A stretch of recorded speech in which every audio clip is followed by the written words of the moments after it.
રાજકોટના ગોંડલમાં પુરુષોત્તમ રૂપાલાના વિવાદ મુદ્દે ગોંડલમાં ક્ષત્રિય સમાજની બેઠક યોજાઈ। આ બેઠક પૂર્વ ધારાસભ્ય જયરાજસિંહ જાડેજાની આગેવાનીમાં યોજાઈ હતી।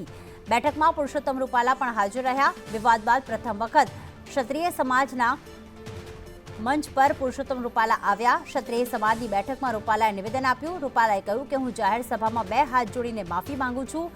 મારી જીભથી આ વાક્ય નીકળ્યું તેને મનોરંજ છે। જયરાજસિંહ જાડેજાએ પણ નિવેદન આપ્યું। જયરાજસિંહે કહ્યું કે રૂપાલા સાહેબની માફી સાથે મુદ્દો અહીં પૂરો થાય છે અને હવે સમાજમાં કોઈ રોષ નથી।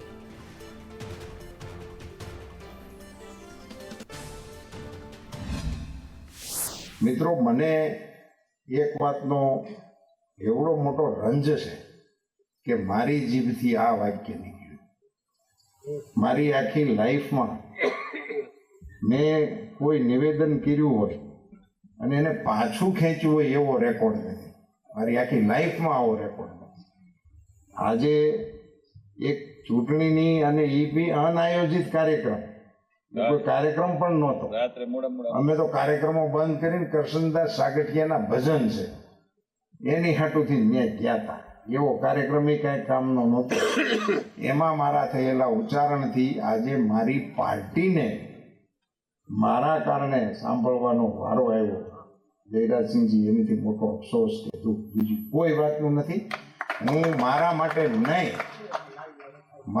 નહીં સાહેબ શબ્દ વાપરું છું, સમજીને વાપરું છું, ક્ષત્રિય સમાજની સભામાં વાપરું છું, જયરાજસિંહના અધ્યક્ષ સ્થાને મળેલા બધા મહાનુભાવોની ઉપસ્થિતિમાં બોલું છું કે મારી પાર્ટીને મારા કારણે સાંભળવાનું થયું છે। મિત્રો, હું આ સમાજ પાસે 2 હાથ જોડીને માફી માંગુ છું।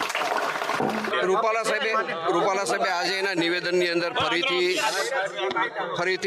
ક્ષત્રિય સમાજની માફી 1 વાર નહીં 2 વાર માગી લીધી। મને લાગે છે કે આજે વિષય પૂરો થાય છે। ક્ષત્રિય સમાજે 2 હાથ ઊંચા કરીને માતાજીની સાક્ષીએ રૂપાલા સાહેબને ટેકો જાહેર કરી દીધો છે।